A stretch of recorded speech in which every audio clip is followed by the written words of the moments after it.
WhatsApp welcome to business backs office. Hyderabad అయినా బెంగళూరు అయినా Rameswaram cafe పేరు వినని వాళ్ళు ఉండరు కదా. ఆ ఒక బ్రాండ్ అంత క్రేజ్ ఎలా సంపాదించిందో దాని వెనుకున్న బిజినెస్ సీక్రెట్ ఏంటో ఈరోజు చూద్దాం. ఈ బిజినెస్ అంటే కేవలం దోశ ఇడ్లీ అమ్మడం కాదు, ఇదొక ఎక్స్పీరియన్స్ అమ్మడం. రామేశ్వరం కేఫ్ సక్సెస్ వెనుక ఉన్న మెయిన్ పాయింట్స్ ఈరోజు మనం డీకోడ్ చేద్దాం. వీళ్ళ సక్సెస్ ఫార్ములా నంబర్ 1 స్టాండర్డైజేషన్. మీరు ఎక్కడ తిన్నా ఆ రుచిలో తేడా ఉండదు. ప్రతి ఐటెం తయారు చేయడానికి ఒక ఫిక్స్ రెసిపీ, కొలతలు ఉంటాయి. Second secret high speed service. అక్కడ ఎవరూ కూర్చుని గంటల తరబడి తినరు. స్టాండింగ్ టేబుల్స్ ఉంటాయి. కస్టమర్ రావడం, తినడం, వెళ్ళిపోవడం అంతా ఫాస్ట్గా జరిగిపోతుంది. Third point open kitchen and hygiene. Customer కళ్ళ ముందే వంట చేస్తారు. ఆ క్లీన్నెస్ చూస్తేనే కస్టమర్కి మనసులో ఒక నమ్మకం కలుగుతుంది. Third point open kitchen and hygiene. Customer కళ్ళ ముందే వంట చేస్తారు.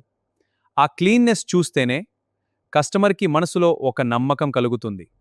కానీ దీనివల్ల వచ్చే ప్రాఫిట్ మార్జిన్స్ కూడా చాలా ఎక్కువ. రోజుకి 1000 నుండి 2000 మంది కస్టమర్లు వస్తే నెలకు లక్షల్లో లాభాలు వస్తాయి. స్టాఫ్ ట్రైనింగ్ కూడా చాలా ఇంపార్టెంట్. సర్వర్ నుండి క్లీనింగ్ సిబ్బంది వరకు అందరికీ బ్రాండ్ వాల్యూస్ అర్థం కావాలి. అప్పుడే కస్టమర్కి బెస్ట్ సర్వీస్ అందుతుంది. మార్కెటింగ్ గురించి చూస్తే వీళ్ళు యాడ్స్ మీద పెట్టే ఖర్చు కంటే కస్టమర్స్ సోషల్ మీడియాలో పెట్టే పోస్ట్ మీదే ఎక్కువ ఆధారపడతారు. అంత క్వాలిటీ ఇస్తారు కాబట్టి ఆటోమేటిక్గా రీచ్ వస్తుంది. బ్రాండింగ్ అంటారా, ఆ ఎల్లో అండ్ బ్లాక్ కలర్స్, ఆ లైటింగ్, ఆ ఆంబియన్స్, ఇవన్నీ కస్టమర్ని మళ్ళీ రప్పించేలా చేస్తాయి. ఆ లుక్లోనే ఒక రిచ్నెస్ ఉంటుంది. మీరు కూడా ఇలాంటి బిజినెస్ ప్లాన్ చేస్తున్నారంటే ఫస్ట్ మీరు ఫోకస్ చేయాల్సింది క్వాలిటీ, కన్సిస్టెన్సీ మీద. ఒకరోజు బాగుండి మరో రోజు బాలేకపోతే బ్రాండ్ దెబ్బతింటుంది.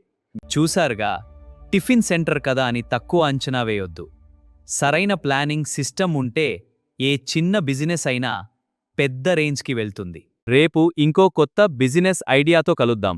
సబ్స్క్రైబ్ చేయండి, షేర్ చేయండి. మీ సపోర్ట్ ఉంటేనే మనం ఇలాంటి బిజినెస్ సీక్రెట్స్ మరిన్ని తెలుసుకోవచ్చు.